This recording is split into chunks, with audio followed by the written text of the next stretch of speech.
Au bout du fil avec nous, nous avons Mathieu du restaurant Les Enfants Sages. Bonjour Mathieu. Bonjour. Alors, autant la période est compliquée pour tout le monde, autant côté restauration, on a l'impression que, bien comme la culture, vous avez été mis sur le banc de touche pour une durée indéterminée avec cette crise sanitaire. Jusque-là, vous étiez modelé un petit peu sur ce qui était possible, avec des ventes à emporter notamment. Est-ce qu'il y a des choses qui ont changé depuis les dernières allocutions, ou du moins les dernières conférences de presse du gouvernement ? Oui, en fait, nous là, forcément, ça a changé, et donc on essaye de se réinventer. On a essayé la vente à emporter. Là, on a mis un terme pour le mois de janvier à cette vente à emporter qu'on reprendra peut-être plus tard en fonction des prochaines annonces.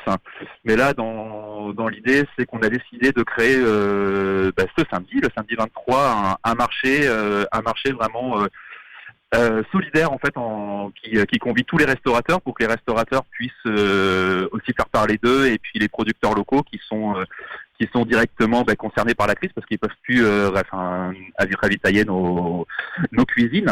Donc voilà, là on fera un vente sur ce côté solidaire en conviant les restaurateurs à prendre une place de marché dans notre jardin et à convier tous les Havrais à y participer. Je pense que ça peut être une belle journée solidaire, et puis de faire parler de nous et se réinventer. Je pense que ça peut être une belle matinée aux enfants sages samedi matin. Alors, ça va être un marché du coup sur une matinée, vous l'avez dit. Est-ce que, avant d'y venir vraiment à ce marché, est-ce que déjà ce couvre-feu à 18h avancé, ça impacte le milieu de la restauration de façon générale ? Est-ce que vous savez si vos collègues ont dû aussi se réinventer pour justement les commandes, pour cuisiner avec des journées réaménagées peut-être ? Évidemment, la vente à emporter le soir, ça devient compliqué quand tout le monde termine sa journée de travail sur le créneau. En fait, le créneau de la vente à emporter le soir, c'est souvent 18h, 19h, 20h, et avec le couvre-feu à 18h, effectivement, ça impacte les restaurateurs qui essayent de s'en sortir et qui sont obligés de fermer boutique à 18h comme grand nombre, comme tous les commerçants. Des solutions en tout cas qui enlèvent peut-être ce charme de relation entre clients, restaurateurs et presque amis quand des relations de confiance se créent. C'est pour ça que ce marché va permettre aussi de pouvoir revoir le client, pouvoir enfin communiquer avec lui. Est-ce que vous avez des noms de restaurateurs qu'on pourra retrouver ce samedi matin aux Enfants Sages ? Oui, il y a des restaurateurs.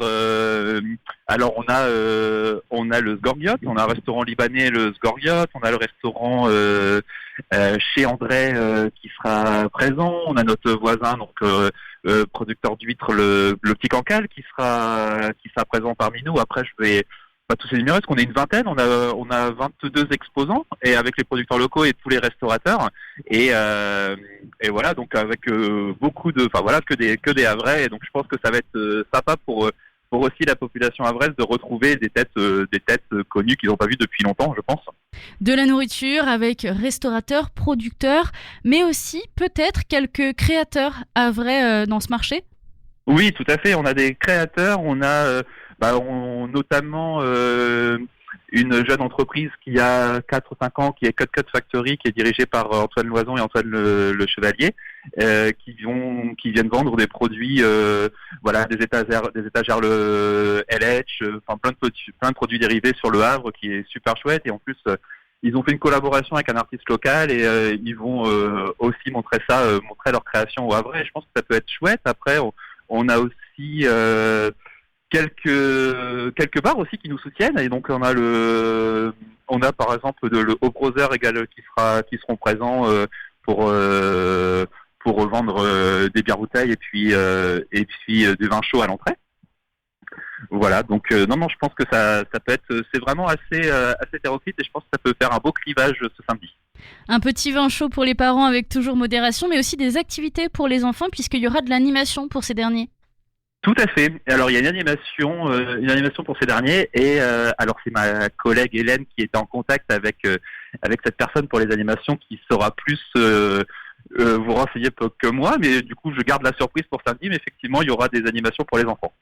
Super, donc du coup on peut y aller tous en famille. C'est le but, et puis ça nous fait plaisir de revoir nos clients. En fait, c'est vraiment ce moment d'échange, forcément en respectant les gestes barrières et la situation sanitaire actuelle, mais pense que ça va nous faire, en plus de ce côté solidaire, ça va nous faire un bien fou, une bouffée d'oxygène de revoir et d'échanger avec nos clients et de sentir, je pense, de sentir cet élan de solidarité qui va régner samedi matin. Et une chose aussi très importante pour vous, Mathieu, puisque on le disait tout à l'heure avant l'interview, autant les gérants, les restaurateurs du coup qui tiennent boutique doivent gérer le bien-être de leurs salariés. Vous êtes salarié.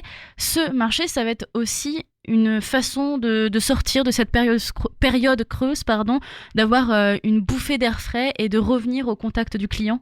C'est exactement ça. Bah oui, après, nous, en étant salariés, tous les salariés de la restauration sont à plaindre parce que ils travaillent plus, ils peuvent plus exercer, et puis forcément il y a l'ennui, et puis quand on est à contact, c'est un contact humain, donc on aime bien les bonnes choses, on aime bien nos clients, on aime bien tout ce contact. Après, malheureusement, oui, je pense que c'est les entrepreneurs qui sont le plus à plaindre, parce que c'est eux qui sont directement touchés d'un point de vue financier, et oui, tous ces entrepreneurs, les restaurateurs, tous ceux qui sont à leur compte, oui, je pense que c'est eux qui souffrent le plus de cette situation. Ouais. En tout cas, on pourra venir les saluer, les encourager et aussi avoir cette part de convivialité et acheter des produits locaux dans ce petit marché. L'entrée y est gratuite, il me semble. Exactement, l'entrée est gratuite.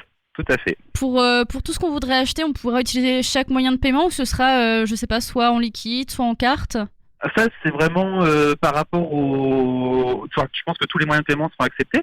Après, ça dépend vraiment des restaurateurs ou des producteurs, si chaque producteur accepte ou non la carte bleue. Chaque restaurateur qui vient exposer chez nous est libre de la manière dont il encaissera ses clients. Donc ça, je pense que c'est mieux de prévoir de l'espèce, comme ça on est sûr, mais je pense qu'il y aura quand même une grosse partie qui accepteront la carte bleue. On prévoit les deux. Pour les horaires, du coup, on rappelle, c'est une matinée. À partir de quelle heure et jusqu'à quelle heure on pourra y venir à ce marché? Alors le marché, c'est 9h midi. Après, s'il y a ce côté convivial, tout ça, ça peut, comme un marché, si c'est midi, si les gens se sentent bien, ça peut être midi et demi, 13h maximum. Bon, dépêchez-vous pour les lève-tard. En tout cas, on retrouve donc le marché des enfants sages, réunissant restaurateurs, producteurs, créateurs, brocanteurs directement dans le jardin des enfants sages. Je rappelle que l'adresse, c'est le 20 rue Gustave Lenier. C'est ce samedi, le 23 janvier. Merci Mathieu. Avec grand plaisir. Une excellente journée.